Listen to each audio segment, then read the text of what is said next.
Auto rickshaw वालों का और काली बिल्ली टैक्सी वालों का रोजगार छीनने में लगे हो। कि हम बिल्कुल भी नहीं चलने देंगे, ना हम एग्रीगेटर पॉलिसी में योजना में शामिल होंगे, चाहे हमें भूख हड़ताल पे बैठना पड़े। बाइक टैक्सी का परमिट जारी करें।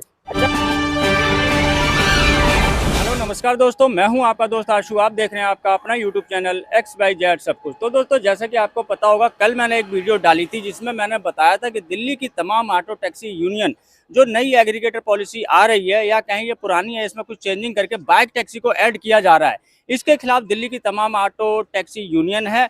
और जो कल मैंने वीडियो बनाई थी उसमें कृष्ण वर्मा जी का मैंने जिक्र किया था कि इन्होंने उपराज्यपाल से एक अपील की है कि ये जो बाइक टैक्सी कानून दिल्ली सरकार लाने जा रही है, इसके ऊपर हस्तक्षेप करें और इसको रोकें, क्योंकि इसमें काफ़ी ज़्यादा कमियां हैं और इसे आने से ऑटो टैक्सी ड्राइवर भाइयों का जो काम है बिल्कुल खत्म हो जाएगा।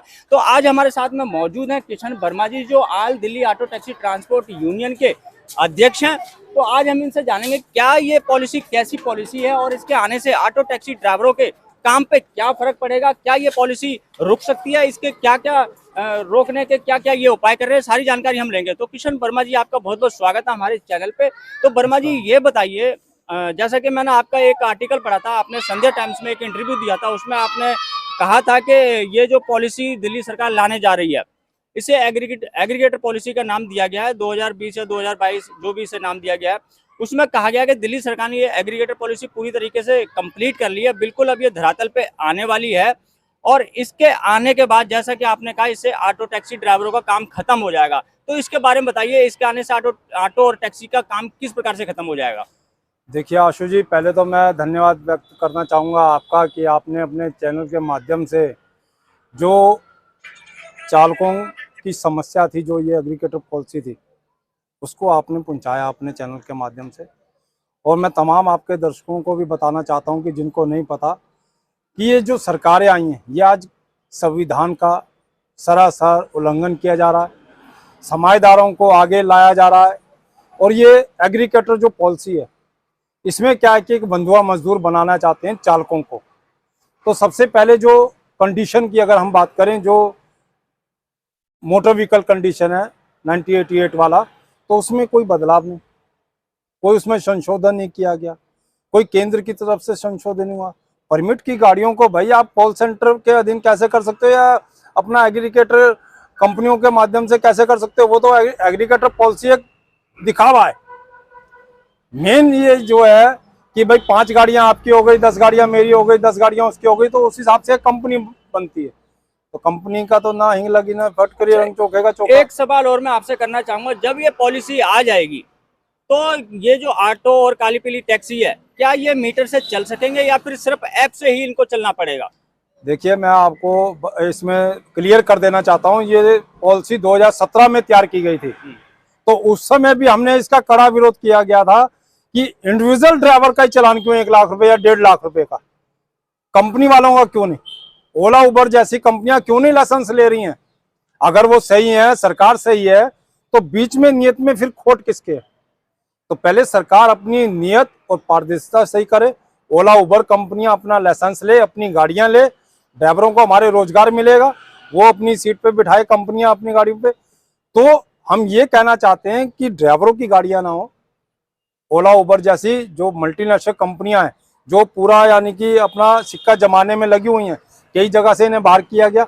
ये नहीं कि हमारे हिंदुस्तान में बाहर किया गया, कई राज्यों से, बाहर की कंट्रियों से भी ओला उबर जैसी कंपनियों को खदेड़ दिया गया, वहां पे इनकी पॉलिसी नहीं चली। अच्छा, एक चीज और मैं पूछना चाहूंगा, हमारे देश के अंदर भी मैंने सुना है 2-3 जगह ये पॉलिसी लागू है जहाँ पे बाइक टैक्सी अभी भी चल रही है। जैसे हम गोवा का उदाहरण लेते हैं, वहाँ पे अभी बाइक टैक्सी चल रही है। तो उन्होंने क्या क्या उसमें स्कीम में क्या क्या चीजें जोड़ी हैं जिसके कारण वहाँ पे वो पॉलिसी लागू हो गई है? और दिल्ली में जो दिल्ली सरकार पॉलिसी बना रही है, क्या गोवा की तर्ज पे बिल्कुल सेम है या फिर कुछ अलग है? नहीं, देखिए, ये अलग है। गोवा को राज्य का दर्जा प्राप्त है और यहाँ हम 2 सरकारों के बीच में लटके हुए हैं, सेंटर और राज्य सरकार, क्योंकि पूर्ण राज्य का दर्जा प्राप्त नहीं है। तो ये राजधानी क्षेत्र है, तो यहाँ पे हर सुरक्षा व्यवस्था की जिम्मेदारी सेंट्रल सरकार गवर्नमेंट की भी है और राज्य सरकार की भी है। हम ये कहना चाहते हैं कि अगर मोटर बाइक टैक्सी को परमिट दिया जाता है तो इसमें काफ़ी अनियमितताएं होंगी।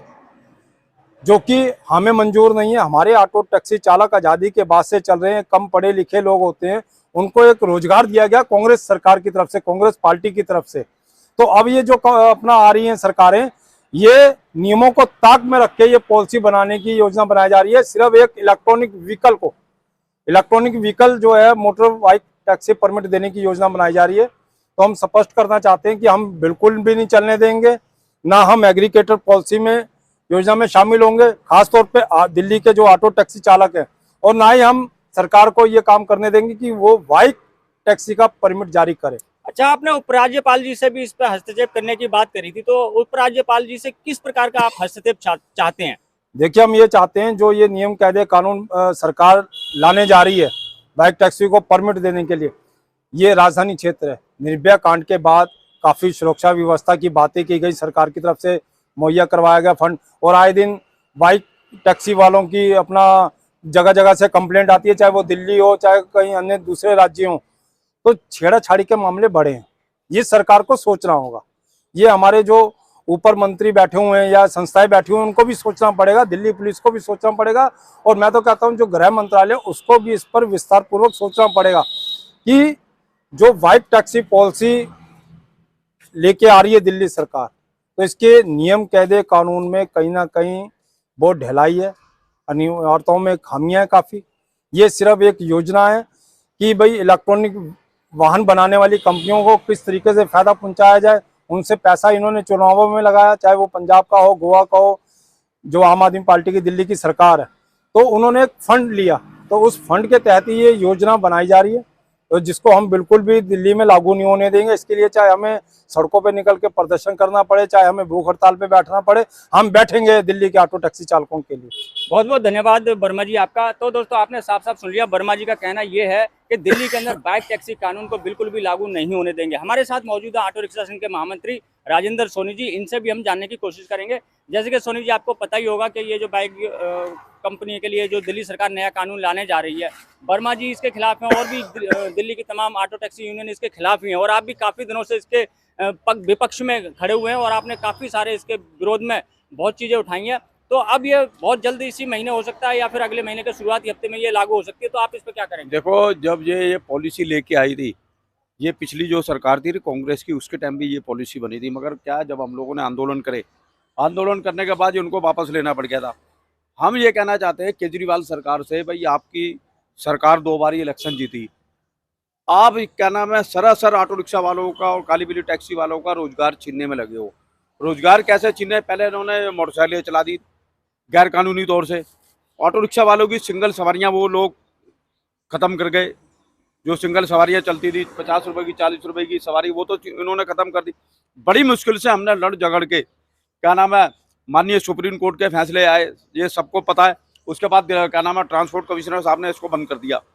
अब हम ये कहना चाहते हैं, अगर ये कानूनी इसको जमला बनाएंगे, तो अगर जमला बनाएंगे तो ऑटो रिक्शा वालों का काम ही खत्म हो जाएगा। उधर से ई रिक्शा चलवा दिया आपने, जुगाड़ वाले रिक्शा, काम तो इनका है नहीं, फ्री बस। हम ये कहना चाहते हैं, आप ये बताओ केजरीवाल जी, आप दिल्ली के अंदर 10 लाख रुपए का आज की तारीख में ऑटो बिक रहा है, 7.25 लाख रुपए का ऑटो है नया, क्योंकि सुप्रीम कोर्ट के आदेश से परमिट बंद है दिल्ली के अंदर।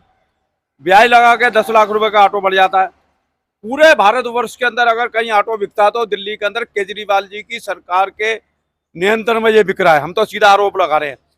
आप अपनी फायदे के लिए, अपनी वाहवाही लूटने के लिए उल्टी सीधी पॉलिसियां बनाते हो। आप क्यों नहीं जाते सुप्रीम कोर्ट के अंदर? अगर आपने रोजगार चलाना ना, उन लोगों को रोजगार दे दो, परमिट खुलवाओ ना, क्यों नहीं खुलवाते जाके सुप्रीम कोर्ट के अंदर? 11/11 से जो ऑर्डर थे क्या नाम है, उसके बाद पाबंदी लगी हुई है। आज पिछली जो भी सरकारें थी दिल्ली के अंदर, आप बड़ा हल्ला मचाते थे, 5 लाख रुपए का ऑटो बिक रहा है, आज तो 10 लाख रुपए का ऑटो बिक रहा है ब्याज समेत। क्यों नहीं जाते? क्यों नहीं खुलवाते जाके सुप्रीम कोर्ट के अंदर? क्यों गरीब मार करवा रहे हो आप? उल्टी सीधी पॉलिसियां मोटरसाइकिलों को कानूनी दर्जा दे रहे हो।